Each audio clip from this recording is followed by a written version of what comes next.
fellow constitutionalists, and welcome to the Free-4-All-Friday edition of the Dan Clemens Show, a Christian political talk show. This is episode, let me get over here real quick. So I'm 773. I'm your host, Dan Clemens, your constitutional warrior fighting for your right just to be an American. It is April 7th in the year of our Lord 2017. Remember, we're a hyphen-free, PC-free zone. God is still in control, and he does love you. And I'm broadcasting live from the Hemlock Studios here in the beautiful Central Susquehanna Valley in the Great Keystone State. And you know what day it is, right? Finally, Friday, I'm free again. I got my motor running for a wild weekend. It's finally Friday, I'm out of control. Forget the working blues and let the good times roll. All right, it's finally Friday, folks. This was kind of a long week for me anyway. I've been having some issues with my fibromyalgia and energy levels and stuff like that. So I'm struggling with that, but I'm still soldiering on, as it were. I still have a couple more videos that I need to finish uploading. It does take a while to upload videos to YouTube. I have my short Bible lesson from yesterday to upload. Plus I have the short Bible lesson for today, plus an extra article that I'm going to put up into Exemplar and Tennis, my vlog on my YouTube channel. Let me kick this light out here. I forgot about that. When I'm working at my desk, I like as much light as I can, but this Logitech 920C does a really good job of picking up light, even though it's overcast on the chilly side and cool out there today. So, and I do have my Hawaiian shirt on today, so Dave, I hope you're enjoying. I hope you're enjoying seeing this Hawaii shirt. I think this is one of my more wild ones that I have. I'm not sure if I wore this on the show yet. Maybe I did. It's been a couple Fridays in that. If I did, so what? You know, you get to see it again, right? A lot of breaking news overnight last night. After I got done with the show yesterday and rested up just a little bit, the bombing commenced in Syria, and I'm disappointed. I'm disappointed in Donald Trump for doing this. However, he may have intelligence that I don't have, as far as from the intelligence community. I was talking to my buddy Dave last night. We were texting back and forth, and I got to put this out there. This still seems kind of flaky to me. Something's off, or as I used to say in a cartoon, something smells fishy in Denmark or rotten in Denmark about this whole thing. And of course, you have the responses from both sides. I've read more of the Republican responses because the Democrats are still hung up on, and I hate to even use the term nuclear in this atmosphere with Syria. And it's really not a nuclear option. It's just what they called it to try to scare people off of it. I was watching Chuck Schumer last night just make a total fool of himself in his pronouncements because, and he may be right. He may be right that his constituents don't remember recent history as far back as 2013 when Harry Reid and Chuck Schumer did the same thing on other nominees and legislation that in the Senate. And I have this article that I want to share with you after we talk a little bit about Syria and that. It's from the Huffington Post. Congress just became a parliament by Howard Feynman. And as I try to remember as I'm researching these things or as I'm actually setting up the show, I'll go back and I'll post these up on Facebook and Twitter. And in my Twitter and Facebook post, I said, Feynman doesn't have a clue. He literally does not have a clue. The Huffington Post doesn't have a clue. Congress did not become a parliamentary system because of this. What has happened is they've taken us back to the constitutional roots of the Senate. The filibuster was something that was added later in the Constitution. And the filibuster is actually more of a parliamentary or a parliament tactic. That if you want to split hairs here, and this is something that you got to be on your toes and on your game when you're talking to the left, because they make it sound like they know what they're talking about when Senator Chuck Schumer hasn't got a clue either.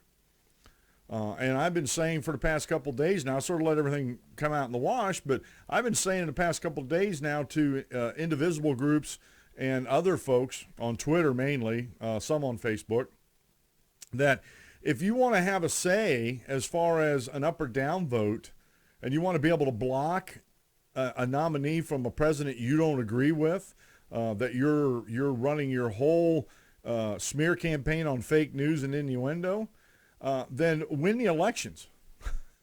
Win the elections and take the majority in the Senate. It's as simple as that. And that's a Republican form of government. We are a republic. We are a constitutional republic. And in the Senate, it is a simple majority. In the House, it is a simple majority. I don't get it, Big Dan. Like I said, these leftists, when it suits them, they want to sound constitutional. They want to sound like they're defending the Constitution when they're really not. They're still just upset that Hillary Clinton didn't win. After all the jury rigging, all the advantages that were given to Hillary Clinton through the lamestream media and the debates and everything, including the Russian hacking, she still lost.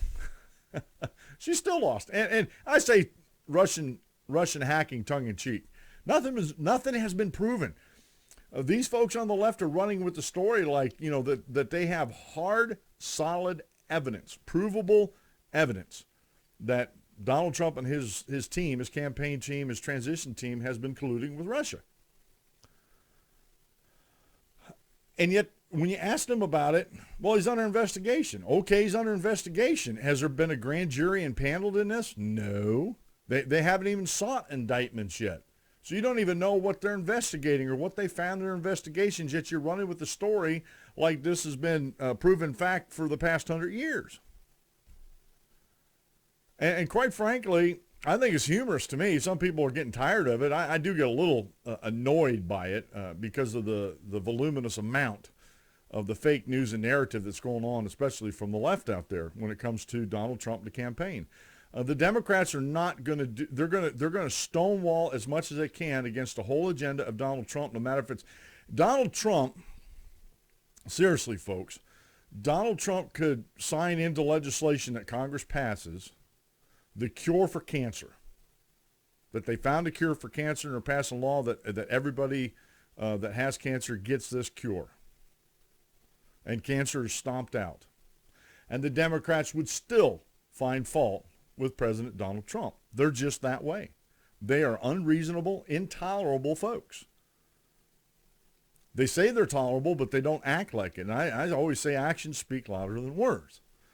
So, we'll talk about that a little bit, but I need to get back to the Syria thing. I titled the show today, besides Free-for-All-Friday, Why Are We in Syria? I have yet to find any rational, comprehensive, good reasoning for us to be involved in Syria. And even last night, Tuesday, there was the gas tax. Everybody knows about that. They think it was sarin gas. And to this, as far as I know, unless I missed something, all the news reports I'm watching are still saying they think it's sarin gas. Well, you'd think they would know by now if it was sarin gas or not.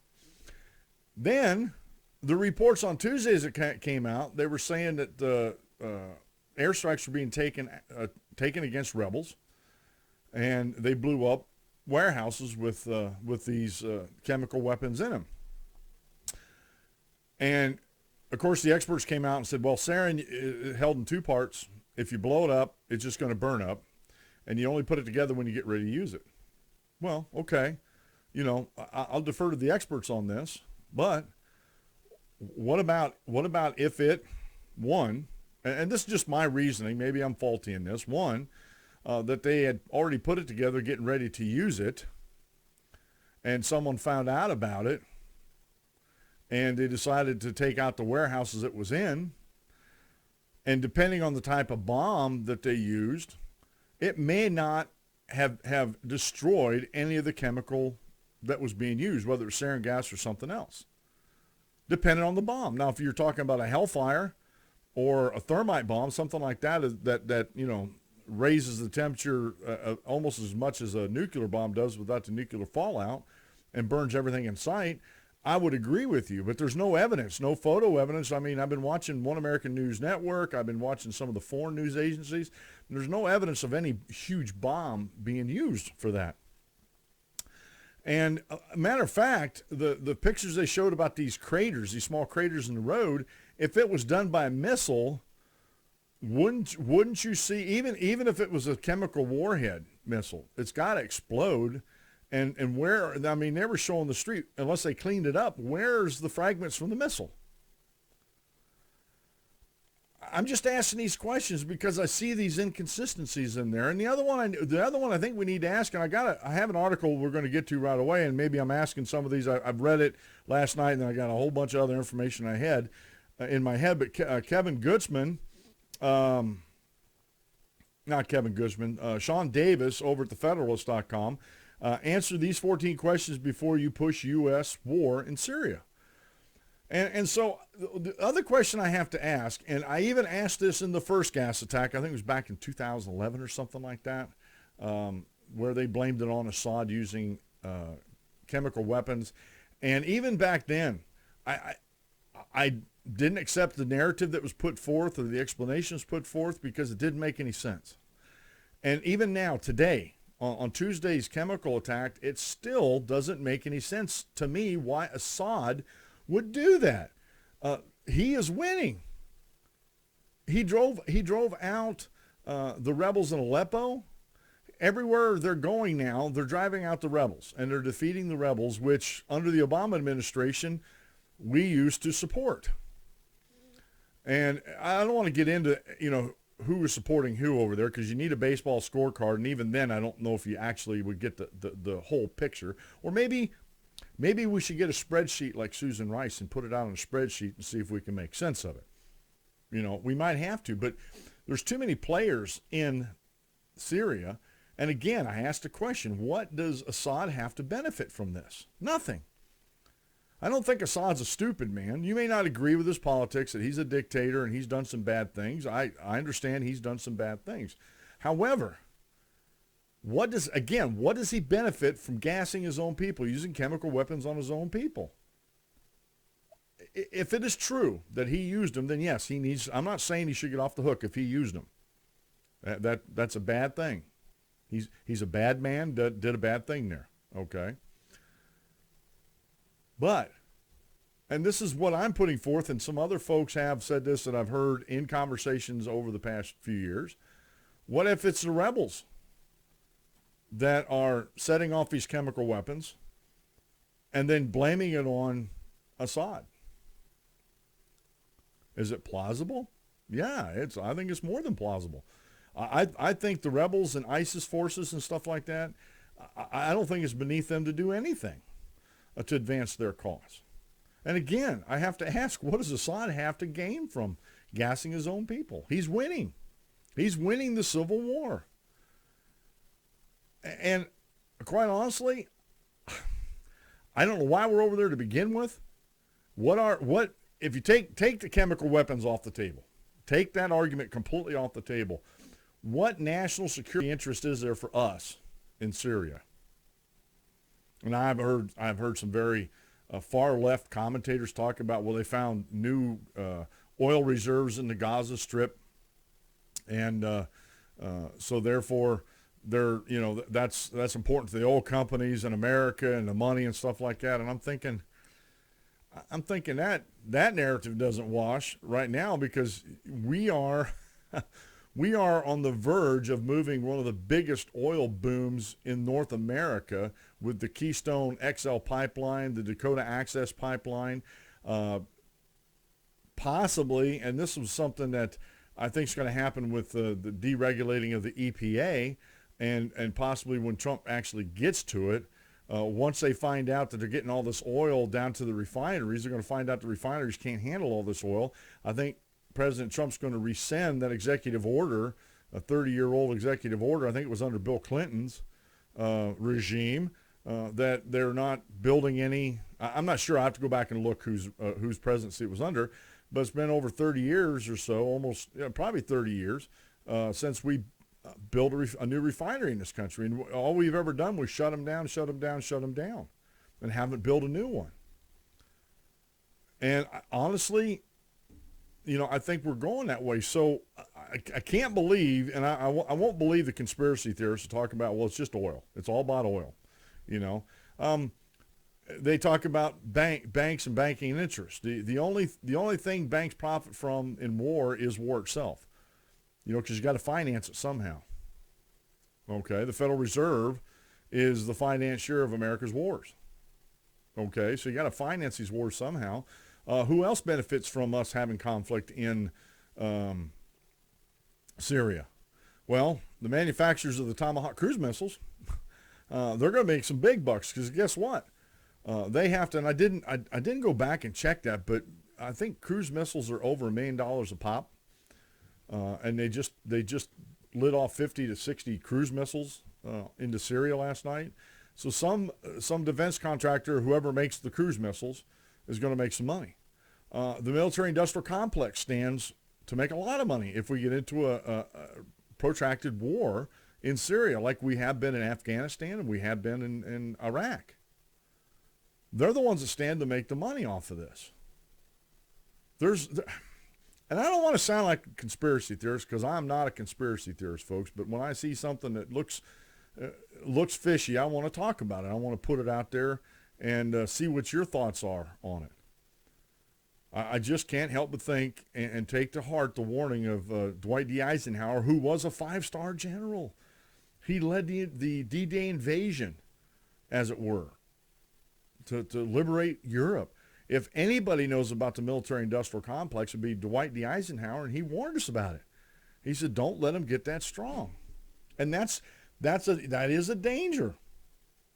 And I'll tell you why it's a danger, because it's corporatism. If there is true corporatism in government and in business, it is and I think it's the very definition of corporatism when you talk about the military-industrial complex. They don't make much money when there's peace. They don't make much money when all we're doing is maintaining our arsenal and our readiness and our forces and stuff like that. They don't make that much money. They don't make, the military-industrial complex doesn't make that much money when we start subtracting foreign bases that we really don't need overseas. They make less money. And I hate to say it, folks, but with some people, it's all about the money. Human lives be damned. Because if they want to, and I'm waiting to see, I was watching news this morning and looking on a couple Google News, Yahoo News, or Yahoo News, excuse me, not Yoo-hoo, that's a drink. Yahoo News. I'm waiting for someone to come out and say this was a humanitarian strike. I hear that. I'm going to take them out to the woodshed and get a hickory switch, and we're going to talk to them a little bit. Because if it's about humanitarianism, if we're about saving human lives, why didn't we do anything in Northern Africa or over on the Horn of Africa, on the Sudan, Darfur, Rwanda? I can talk about genocides all day long. If it's a humanitarian effort, why in the world didn't we go in and help those poor people out on those genocides? I'm just waiting for the first Republican to tell me this was a humanitarian effort, and I'm going to blast them. I really am. I've had it up to here with that type of narrative, because it's not. Because if we were true humanitarians, we would not allow all those genocides to happen in Africa. We just wouldn't. So you got to take that humanitarian angle off the table. And again, who stands to benefit the most from this strike? I believe it's the rebels have the most to gain from this. I don't think there's a winning strategy for Assad at all, and I don't think he's a maniac. I don't think he's like Saddam Hussein or some of these other, Wild West, dictators across the world. I don't think he's that dumb. I really don't. So I'm going to caution my Republican friends not to get over exuberant about what Donald Trump just did last night. I think you need to start asking these questions yourself. And we're going to get into this article here real quick about what is actually going on over there. But before we get into everything on this Free-for-All Friday edition of the Dan Clement Show, our sponsor today is an affiliate advertiser at the DanClementShow.com show notes page, Sears Part Direct. Right now they're offering 10% off of all lawn equipment and a lot of other stuff if you put in the access code 90055. So go to the DanClementShow.com and click on that link, and it'll take you over to Sears Part Direct. Now I know Saturday, tomorrow, I'm going to be doing some work on my riding lawnmower. Lord help me, and the creeks don't rise, and my fibromyalgia doesn't act up too much. I have to put a new dry belt on the lawn tractor. It's been a couple of years, and I've hauled a lot of firewood with it, and the belt that's on it I don't think it was the right belt. I got it online. They said it was the right belt, but the new one I got is way thicker and taller, and I think this new belt's going to be the right belt because it's an actual OEM belt. But I'm going to be working on my lawnmower, and I might need some more parts. And the first place I look is Sears Part Direct for the parts for my lawnmower. It's an MTD Build It for Tractor Supply. It's a Husky. And so I'm trying to keep it in good shape, good working order. And I put not a lot of work, but some work. Like I said, last year I redid the steering mechanism on it. And I'm pretty sure I got the parts from, I have to look, but I'm pretty sure I did get them through Sears Parts Direct on the steering mechanism. And I've done other things to it to keep it running and to keep it in good condition. I'm going to try my hand at a little bit of painting. I don't know how good that's going to be, but the hood needs painted. And I'm also going to try to figure out real quick, try to figure out how to put a cup holder because mine's one of those pre-cup holder lawn tractors built back in the early 2000s. But if you're going to be working on your equipment, whether it's a lawnmower or whatever, an appliance in the house, and you need parts, the first place you need to stop is Sears Part Direct. And if you go to DanClementShow.com, it'll be helping support the show. Plus, you put in that offer code of 90055, and you get 10% off. Man, that's a good deal, folks. That's a real good deal. So help me out. Support one of my affiliate sponsors, and you'll be doing a good turn. You'll be doing a good turn for yourself. Oh, my. Today's daily Bible lesson, well, since I said it, I'll go to that first.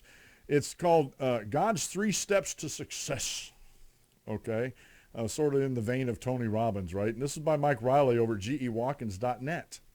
And I'll be reading this on a YouTube video and posting this up over at my short Bible lesson YouTube channel. Not channel, but playlist on the Dan Clement Show channel. So look forward to that. I will get that done this afternoon, no matter what. Like I said, I'm almost caught up on my videos. It does take a long time to edit, export them into a format, MP4 for YouTube, and then upload them and put the show notes or put the notes on them and everything. So that's a process that takes a lot of time. I did get behind this week, but I'm caught up as of today. I'll be posting some videos up that I got edited, and I'm going to produce a couple more today. Today's daily Bible reading is from the Gospel of John, chapter 13, verses 31 through 35.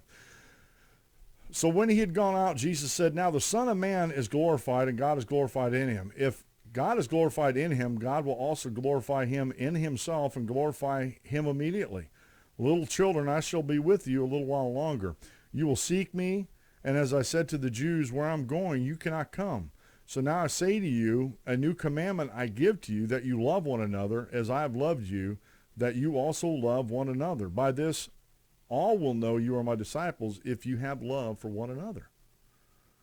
And in today's society, folks, they have a real skewed idea of what actual love is. And I think you need to go to the New Testament and find out exactly what love is. Today's quote meal comes from B.B. Warfield. Christ himself deliberately staked his whole claim to the credit of men upon his resurrection. When asked for a sign, he pointed to this sign as his single and sufficient credential, that he is Lord and Savior because of the resurrection, folks, because of the resurrection. All right, let's get into the, I know they're going through the confirmation thing with Gorsuch, and I do want to try to get to that before the end of the show, but I think this is very important since things are happening and breaking out there at breakneck speed. But I want to go over this article here. Answer these 14 questions before you push for U.S. war in Syria. And this is by Sean Davis at thefederalist.com. And he posted this yesterday. Recent news reports that the regime of Syria, President Bashar Assad, used chemical weapons against his own people, having amplified calls to the United States to intervene militarily. The images of victims of the chemical attack, which shock the conscience and grieve the soul, all but cry for the response. The Russian government claims quite implausibly that the attacks were either launched by rebels who oppose Assad or as a false flag effort to make Assad look guilty. And we just talked about that. Following news of the attacks, U.S. Ambassador of the United Nations Nikki Haley excoriated Russia for blocking a robust response to the attack. According to the New York Times, diplomats from numerous other countries also weighed in to condemn the attacks as well as Russia's response to them. After years of watching former President Barack Obama dither and do nothing on Syria while Russia and Assad seized the initiative following Obama's disastrous red line comments, many hope President Donald Trump might be willing to take military action to put an end to Assad's atrocities. The latest chemical weapons attack only resulted in louder calls for regime change. Senator Marco Rubio, Republican Florida, for example, demanded on Wednesday that Assad be removed from power. Marco Rubio gives an impassioned plea to remove Assad during Syria presser. This goes to the core of who we are. And there's a link up in the article, and I didn't get a chance because I have so much other stuff I want to get to share that video. But there's a link to that video, and if you haven't heard it on the news by now, which most people who follow politics already have.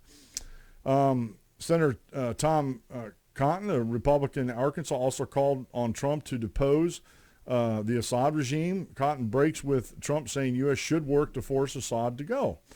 These calls are all understandable given the magnitude of death and destruction wreaked by Assad. But what proponents of military action to dispose of Assad have not explained is what our clear national security interest is there, what political victory looks like, and what our main risks are, and what cost we will be required to pay in order to achieve that victory. To avoid what happened in Iraq, a swift initial military victory followed by costly guerrilla warfare, political instability, premature U.S. withdrawal, and eventual political defeat leading to a less stable and more dangerous situation than before we invaded, I desperately want solid, well-researched answers to the following questions about our ultimate goals in Syria, how we as a nation plan to achieve them, and what cost we are ultimately willing to bear. Unfortunately, I don't have the answers. I don't intend for these questions to be perceived as unfair or leading any way. I am attempting to make a statement and promote a point of view in asking them. If our nation is going to wage war, and if we are going to pay a price in dollars and in American lives as a result of that decision, we are owed answers to questions that are never adequately answered before we went into Iraq. We owe it to the American men and women whose blood we shed in Iraq and their families to not repeat the same mistakes we made in Syria, that we made there in Syria. We owe it to the men and women who would be deployed overseas to have a clear understanding of our political goals in Syria with military resources will be required to achieve them, and what risk we face, both military and politically, as a result of approving military action to remove Assad. Here are 14 questions that proponents of war in Syria must answer before anyone considers whether military intervention to remove Assad is the best course of action for the American people. 1. What national security interest, rather than pure humanitarian interest, is served by the use of American military power to depose Assad's regime? 2. How will deposing Assad make America safer? 3. What does final political victory in Syria look like? Be specific, and how long will it take for that political victory to be achieved? Do you consider victory to be destabilization of Assad, the removal of Assad, the creation of a stable government that can protect itself and its people without additional assistance from the United States? 4. What military resources, i.e. ground troops, diplomatic resources, and financial resources will be required to achieve this political victory? 5. How long will it take to achieve political victory? 6. What cost in terms of lives, both military and civilian, dollars, and foregone options elsewhere as a result of resource deployment in Syria will be required to achieve political victory? 7. What other countries will join the United States in deposing Assad in terms of military, monetary, and diplomatic resources? 8. Should explicit congressional authorization for the use of military force in Syria be required, or should the president take action without congressional approval? 9. What is the risk of wider conflict with Russia given that nation's presence and stake in Syria? If the United States chooses to invade and depose Assad, a key Russian ally in the Middle East. 10. If U.S. intervention in Syria does spark a larger war with Russia, what does political victory in that scenario look like, and what cost will it entail? 11. Given that Assad has already demonstrated a willingness to use chemical weapons, how should the United States respond if the Assad regime deploys chemical, biological, nuclear weapons against the United States? Now, question 11. Again, I question that scenario, and I have been questioning that for a while. Okay. 12. Assuming the Assad regime is successfully removed from power, what type of government structure will be used to replace Assad? Who will select the government, and how will that government establish and maintain stability going forward? 13. Given that a change in political power in the United States radically altered the American position in Iraq in 2009, how would you mitigate or address the risk of similar political dynamic upending your preferred strategy in Syria, either in the 2018 or 2020 or beyond? And 14, what lessons did you learn from Americans' failure to achieve and maintain political victory following the removal of governments in Iraq and Libya, and how will you apply these lessons or those lessons to a potential war in Syria? Until these questions are answered with specificity, until the U.S. government is open and honest with the American people about the potential risk and likely cost of a war to remove Assad from power in Syria, it makes little sense to discuss the idea further. The worst thing for American safety and security would be to be a repeat of the political debacles in Iraq and Libya before taking military action in Syria. It is paramount that American policymakers have not only considered but have forthrightly answered the serious questions about war in Syria that were never adequately considered or answered prior to recent intervention elsewhere in the Middle East. And Sean Davis is a co-founder of The Federalist, and it's an online news source, and they have a lot of original stuff that they print. And I agree with almost all those questions, although I question where some of these are coming from. And one of the first ones, and like I said, I'm going to take anybody to the woodshed that talks about it. Number one, what national security interest rather than pure humanitarian interest is served by the use of American military power to depose the Assad regime? And I've already heard conservatives and Republicans out there saying, well, this isn't nation building. When you depose even if it's a dictator, when you from the outside try to remove a dictator or an elected official from a country, you absolutely are nation building. And how did that go for us in Afghanistan so far? How did it go for us in Iraq so far? How did nation building go for President Obama in Libya so far? We've been destabilizing that whole area. To what end? I would like to know, to what end are we destabilizing that whole area? And again, I go back to I'm going to start calling it the Mexico Protocol. We see that Mexico is using the United States as a relief valve, getting potential dissidents out of their country, potential troublemakers out of their country, and send them up here to America. What would happen? What would happen if all those people weren't allowed to come to America and Mexico had to deal with these people themselves? If Mexico became a failed state, would we go down there and change the regime also? The way our foreign policy is being put forth now, I would say, yeah. Using the Mexican protocol in Syria.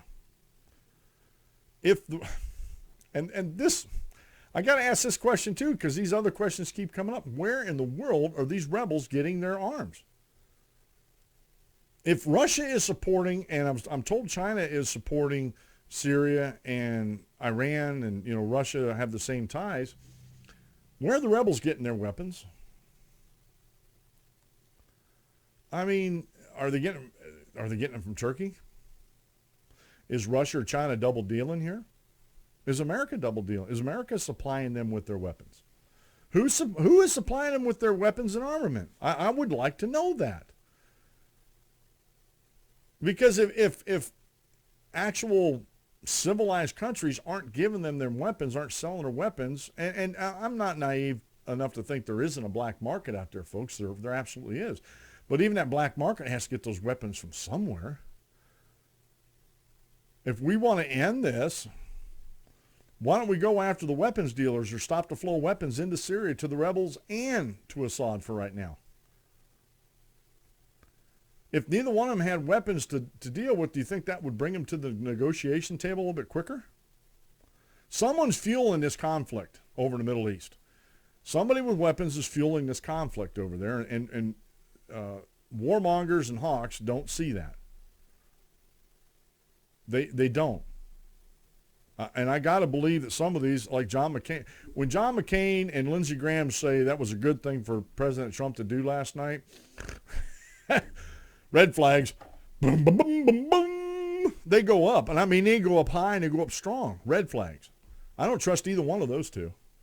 They're both one of the most open couple of warmongers in the Senate that we have right now.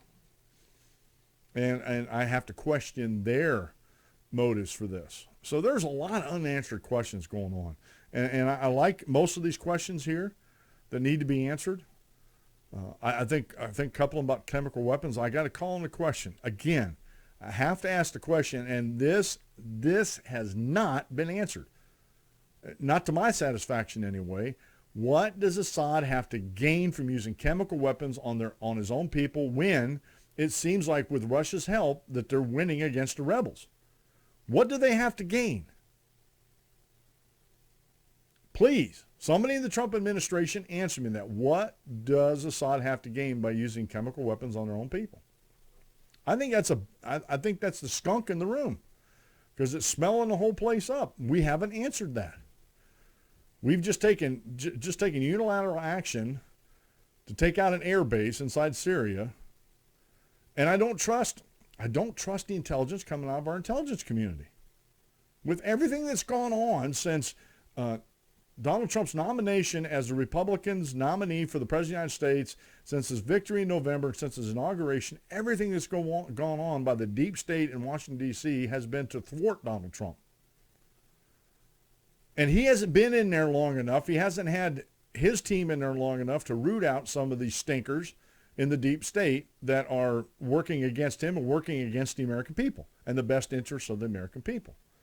If there's peace in the world, folks, follow this logic. If there's peace in the world, does that benefit our intelligence agencies? No. Because then what do they have to do? Now, I think we have to be vigilant whenever there's peace. I still think there needs to be a vigilance. But they won't need to be as big as they are now. And so there's a lot to lose for a lot of folks. If we don't get involved in Syria, if we just let them duke it out, cordon them off, stop the flow of weapons in for both sides. And eventually they're going to get down to shooting, slingshots with stones at each other eventually, or get into hand-to-hand combat. That's what I don't understand, why we're not trying to stop the flow of weapons into Syria. That's a question I think we need to ask. And it's not being asked. And maybe they're too afraid to ask it. Some people might warn me, Dan, you better not be asking those type of questions. And okay, maybe I shouldn't be asking those type of questions, but they need to be asked. Somebody's got to do it. And maybe I'm too dumb to realize I shouldn't be asking those questions anyway. All right. Now, I have some other articles off of antiwar.com. I'm not going to get into them too much because I do want to get to the Gorsuch thing. Trump's options for attacking Syria. And let me get over to that. Trump discussing options. Where did that go? Oh, my goodness. Hang on a second. Let me get back over to my files here. I lost it. No, I didn't lose it. I just, I don't think I opened it. Or at least I hope I know. Hopefully I saved it. Let's see here. Let's get over to my notes. Trump discussing options. There we go. Don't know why I didn't have that open there. One of those things. And this is by Jason Diaz, and he posted this yesterday. And you'll find this article over on news.antiwar.com. And just a note, before I got into all this political stuff, I thought the antiwar.com website was just a bunch of liberal lunatics over there, and they're really not. I think anti-war over there has a very good cross-section of conservatives, libertarians, and liberals that follow that website. And I want to caution people about blindly following an administration into war, just because it's your party that's in charge. I want to put that out there. President Trump's campaign stance moving away from the U.S. trying to impose regime change on Syria appears to have been totally abandoned at this point, with reports that he has informed some members of Congress that he is considering a military attack in Syria. Trump is said to be discussing the different options on such an attack with Secretary of Defense James Mad Dog Mattis. I put the Mad Dog in there. And that he is likely to rely on Mattis's judgment on the matter. Officials say that the Pentagon has also had such plans ready for quite some time now. The shift in the Trump administration policy is publicly being justified by a bombing attack in the northwest city or Syria Thursday, allegedly a chemical weapons attack. President Trump insists Syria has caroused across many lines and is insisting that his position in Syria has changed, adding that I now have responsibility when it comes to Syria. U.S., British, and French diplomats are once again pushing the UN for UN action against Syria now, though a Russian veto at the Security Council is assured, with Russia officials saying the resolution is based on fake information. U.S. officials are already looking beyond the UN and threatening unilateral action, which they already took last night. U.S. Ambassador to the UN, Nikki Haley, insisted the UN has consistently failed to act against Syria and warned that states would be, as a result, be compelled to act unilaterally without UN authorization.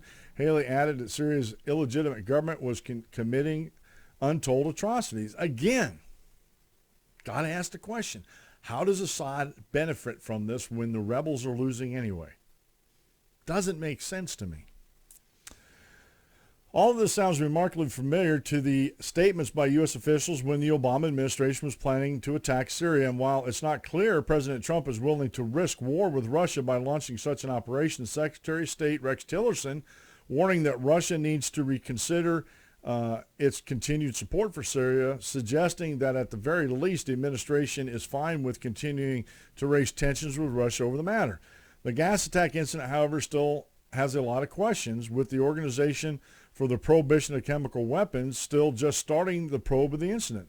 And it's well short of assigning responsibility. U.S. officials, along with British and French officials, immediately had a complete narrative fitting with their interest in moving against Assad and refusing to consider any possibility that runs counter to that, including Russia's suggestion that a conventional airstrike had caused a leak in a rebel chemical cache.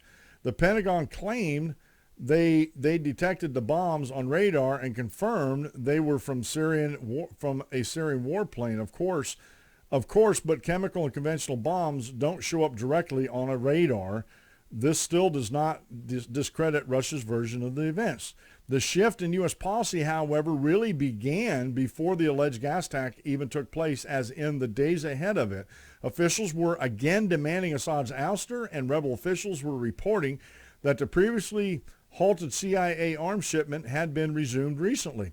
This is just serving as a justification for being more public with it and hyping a war of regime change. Obviously, all of the same problems with the U.S. moving against Syrian military, which Trump pointed out in presidential debates, are still problems, and that many ultimately deter an American attack. Either way, the Trump administration is looking to rebrand their official stance as a hostile one, and one which is likely to please other NATO members, as we see it as a chance to forestall any normalization of U.S.-Russian ties. Again, there's still a lot of unanswered questions. The investigation is still ongoing, and the Organization of Prohibition of Chemical Weapons has just started their probe. And again, I heard this on a news report about the missiles on radar. They don't show up on radar like that. Unless we got more sophisticated radar we're not being told about, which, if it is a secret, we'll keep it a secret. But folks, like I said, something smells pretty fishy here. And it continues to do so. I do have other articles on it. I'm not going to share with you at this time. Senator Rand Paul, Syria attack would need congressional approval. I agree with him. I think last night's attack, unconstitutional. It can be debated. I think it can be debated that it is unconstitutional because we have attacked a sovereign nation, and we have been. So, again, we get into the Wars Power Act, and we get into the declaration of war that the president has to ask Congress for. And I think that's fitting the way it should be. I think George W. Bush and the Obama administration had overstepped their constitutional boundaries with that. And I talked about that and called them out on it. And if President Trump continues to want to go into Syria and puts boots on the ground in Syria and puts more missiles in Syrian airspace, I think he needs to go to Congress and ask for a declaration of war. I don't think bad precedents, either set by administrations or by the Supreme Court, should be the rule. I think they should be the exception, and I think they can be set aside. Bad precedents. Okay, and then is Trump going to commit the next great American catastrophe in Syria? Again, do I like dictators? No, I don't like dictators. Why aren't we, if we're going after Assad, why aren't we going after Maduro in Venezuela? I mean, through his economic policies, he is jeopardizing the health and welfare and life of Venezuelan citizens. That would be a humanitarian thing. Why aren't we doing a regime change down in Venezuela? They have oil. And this is for my conspiracy theorist folks out there. They have oil down there. They have a lot of oil down there until it was nationalized by Hugo Chavez. So what's the deal here? Are we having double standards all over the world? I don't think we should. And like I said, I'm going to take to task any of my conservative or liberal friends out there or libertarian friends that says this was a humanitarian airstrike or, with Tomahawk missiles. I'm going to take them to the woodshed. Don't go there. Not with me. Don't go there. Because you'll be hypocritical and inconsistent if you're talking about humanitarian, because there's been humanitarian disasters all over the world, especially northern Africa, from the Atlantic Ocean to the Indian Ocean across the northern part of Africa, and we haven't gone in and do anything about those humanitarian needs there. So what's the deal? Got to ask these questions, folks. If we don't ask these questions, we'll never get answers to them. We just won't. So that'll be on the show notes page also. And Tillerson, steps already underway for U.S. removal of Assad. Even Tillerson, the State Department's getting its message up to speed on this. And again, I have to ask the question. How's it gone for us so far, nation building in Afghanistan and Iraq? How's that gone for us, really? Has it been a success? How about the nation building we did back in the 1940s after World War II in Iran? When we deposed the democratically elected Dr. Muhammad because he wanted to nationalize the oil that British Petroleum was getting out of his country, out of Iran at the time.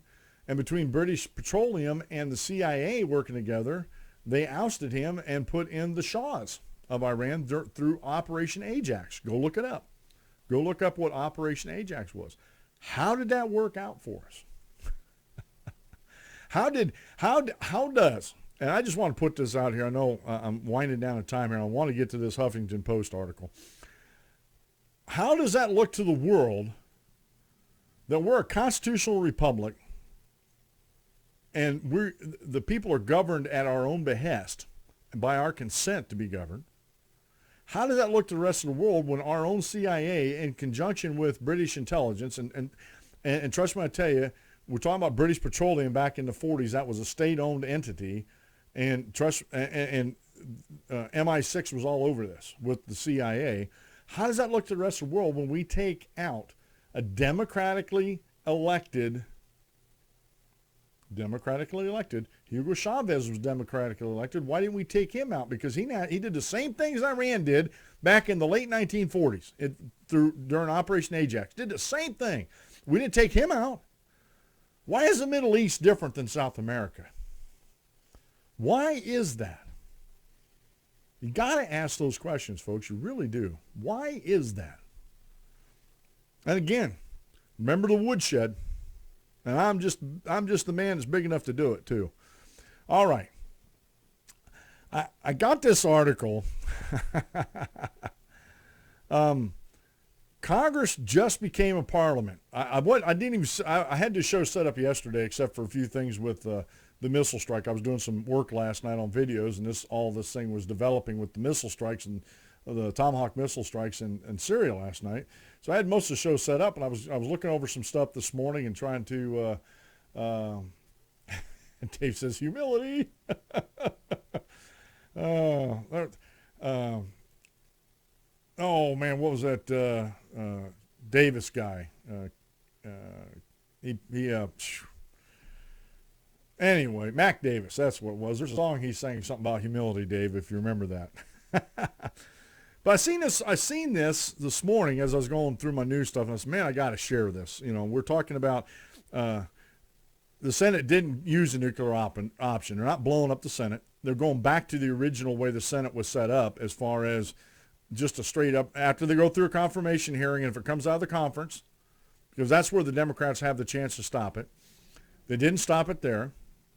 It hit the floor. Now they wanted to filibuster it, saying that's the only fair thing to protect a minority. And we're not talking about protecting the population. When the Democrats in the Senate talking about protecting the minority, they're talking about protecting them. In the Congress, it was always set up to be majority rules. Okay? Elected representatives voting on things that, of interest to their constituents. Senate was originally set up to represent the states. The state legislatures and the governors appointed the senators. And so it mattered. State elections mattered back then. They don't matter on a federal level as much now. And I hope we change that with the elimination of the 17th Amendment fairly soon, where the senators would be directly responsible to the state legislatures and the governors. And if they don't do what the states want to be done under the old way before the 17th Amendment, they could be recalled. The legislature and the governor could recall that senator, and if they didn't like the answers they got from him, they booted him out and assigned somebody else and appointed somebody else to take his or her place. So the states had a stake in the federal government back then.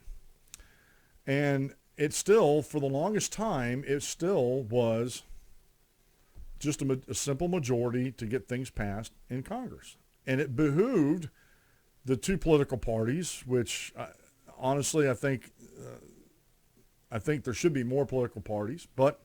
And then maybe we would look like a parliamentary system in the Congress if we had more political parties, but we'd still be a bicameral Congress, and we'd still be, especially in the Senate, they'd still be appointed by the governors and legislatures. So when this Howard Feynman from the Huffington Post, he posted this yesterday, Congress just became a parliament. And let's read through this here real quick. The Senate junked the Founding Fathers' vision. That's bad news for any minority, political or otherwise. Senator Mitch McConnell, Republican Kentucky, once told me that he wanted to be remembered as Kentucky's second Henry Clay, the 19th century lion of the Senate known as the Great Compromiser. But McConnell, now the Senate leader, on Thursday ensured that his legacy and that of other recent leaders of both parties will be like the great dividers, amplifying partisanship in an era of rising, crippling conflict. I hate compromise. Dave and I were talking about this in some tweets about people compromising God's word on how God wants his church, his son's church set up, the pattern of worship, the steps to salvation, the roles of men and women in the church have all been compromises and compromises and compromises. I hate compromises. Is it necessary sometimes to compromise? Yeah, but I think you got to pick your battles. And this, when it comes to the Constitution, when it comes to representing the people, I think compromise is bad. If you have to compromise your principles to get something done, it isn't worth getting done. And this is what I've seen time and time again in Congress, is principles are being compromised. Following the footsteps of an equally partisan Democrat, Harry Reid, McConnell reduced the Senate to a grayer, more verbose House. Congress as a whole now is less the deliberative engine the founding fathers envisioned than a de facto dysfunctional parliament. Democrats, now led by Senator Chuck Schumer, Democrat in New York, are part of the sad story. They demanded a filibuster level 60 vote supermajority to confirm President Donald Trump's Supreme Court nominee. Neil Gorsuch is, in so doing, they dared McConnell to use the procedural option that Reid had pioneered to reduce the needed vote to a mere majority. Despite his professed reverence of the Senate tradition, the Kentuckian was happy to oblige. And I'm going to run out of time before I finish this whole thing. And he hasn't turned the Senate into a parliamentary vote. Again, I've been saying over the past 2 or 3 days now that if you wanted to block a nominee from going to the Supreme Court, you should have won more seats in the Senate. Plain and simple. You didn't. So now you're going to look to an arbitrary rule of the filibuster. And this is the dirty little secret, real quick here, folks. I was watching One American News last night before I went to bed, and I was still tweeting with Dave late last night. You shouldn't have been up that late, by the way, Dave. You have to go to work in the morning. Daddy Yoakum has spoken. But anyway, they were talking to one of the senators, and even after the so-called nuclear option was exercised, there was still 30 hours of debate. So they're going to be there all night into today. They're going to vote on his confirmation sometime today, if they haven't done so already. I have been following it during the show here. And Neil Gorsuch is going to be the next Supreme Court justice. How is it that this Freeman can say that the deliberative process is ended? They debated in conference in the Judiciary Committee to confirm the confirmation, to send it to the floor. And if they had the votes, they could have stopped it there, and it would have been dead. It went to the floor, and they still have, per Senate rules, 30 hours of debate they can go through. They can give speeches, whatever they want to do. So on its face, like I said, this Mr. Freeman doesn't have a clue about, as far as I'm concerned, about how the Senate works and deliberative bodies and stuff like that. It's, as I said, liberals are very comfortable in using the Constitution when it supports their views, and dissonant when it goes against their views. Like Neil Gorsuch is a strict constitutionalist, or constructionist, and originalist, and original intent and stuff like that. And they don't like that. They just don't like it. Well, folks, that's the end of the show. You hear the music playing there. It's been a good week. I love this show today. I thought it went very well. So we were actually going to put this on the best of show. We're going to have probably mention a couple of them. The Dan Clemens Show. I'm the host, Dan Clemens, your constitutional remember. If you aim at nothing, you hit it every time. Have a great rest of the day, and God bless you. And we'll see you Monday at noon, folks.